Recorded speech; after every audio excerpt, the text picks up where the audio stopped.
खबर गाजीपुर से, जहां समाजवादी पार्टी के राष्ट्रीय अध्यक्ष एवं प्रदेश के पूर्व मुख्यमंत्री अखिलेश यादव आज गाजीपुर पहुंचे और लुटाउन महाविद्यालय के सकरा में पूर्व पंचायत राज मंत्री स्वर्गीय कैलाश यादव की प्रतिमा का अनावरण भी किया और जनसभा को संबोधित भी किया। राष्ट्रीय अध्यक्ष बलिया से हेलीकॉप्टर द्वारा गाजीपुर गुरुवार की दोपहर सकरा गांव के लुटाउन महाविद्यालय पहुंचे। वहां घंटों तक रहे। सपा के नेता दिन भर राष्ट्रीय अध्यक्ष के कार्यक्रम में मौजूद रहे।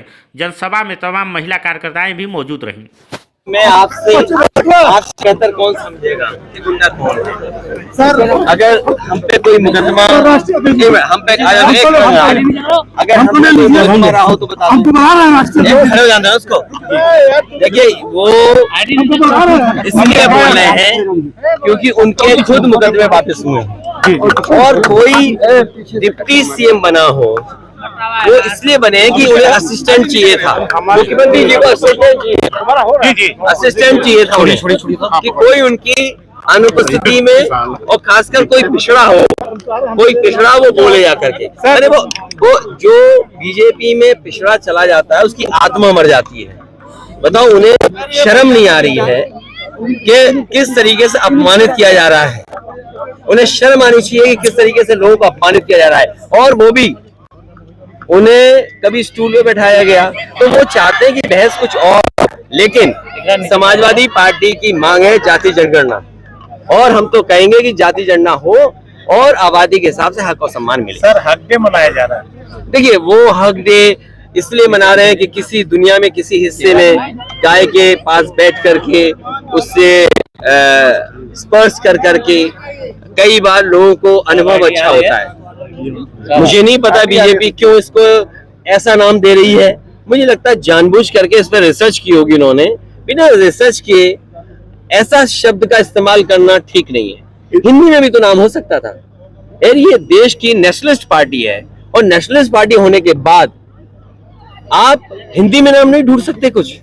अरे, गले मिलने की बात है, उसको छूने की बात है, स्पर्श करने की बात है। स्पर्श दिवस भी हो सकता था, गाय को स्पर्श करने का दिन हो सकता था, लेकिन हक दिवस? अरे भाई, बीजेपी वालों कुछ तो सुधार दो अपनी भाषा में। सर, मुख्यमंत्री ने स्तुति की कोई भाषा बताई आपको? देखिए, मुख्यमंत्री स्तुति की भाषा कभी नहीं बता सकते क्योंकि मुख्यमंत्री जी बहुत लोगों को शूद्र समझते हैं। और मैं याद दिलाता हूँ, दो उदाहरण देता हूँ मैं आपको।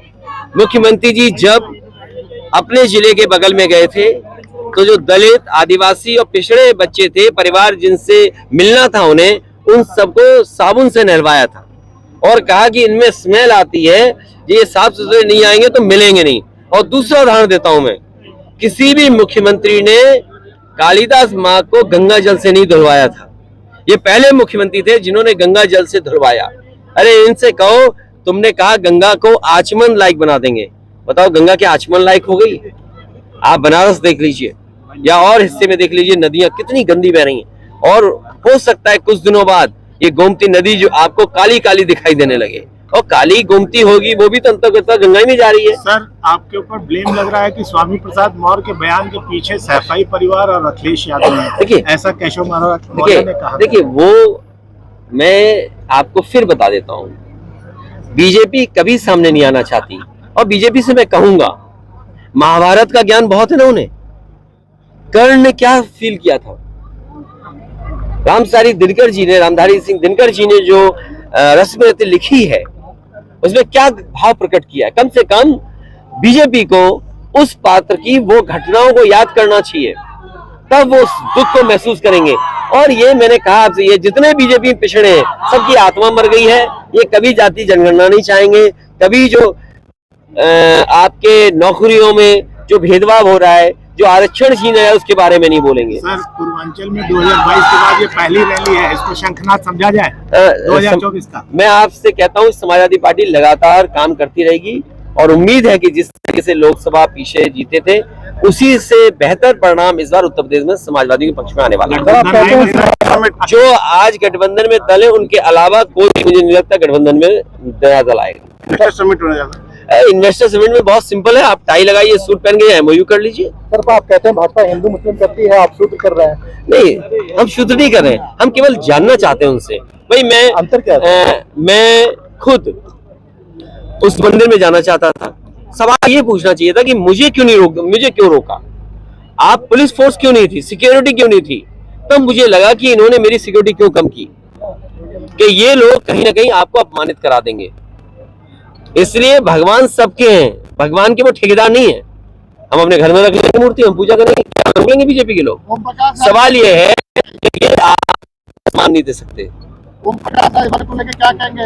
लगातार आपके ऊपर हमले कर रहे भाई मैं कुछ नहीं कहूंगा, उनका गाना याद करके मैं बड़ा खुश होता हूँ।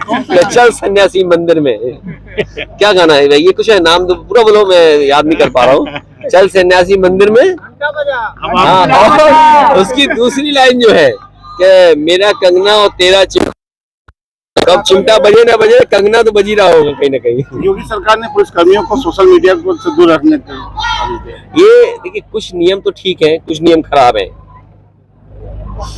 ठीक sir, thank you. Thank you.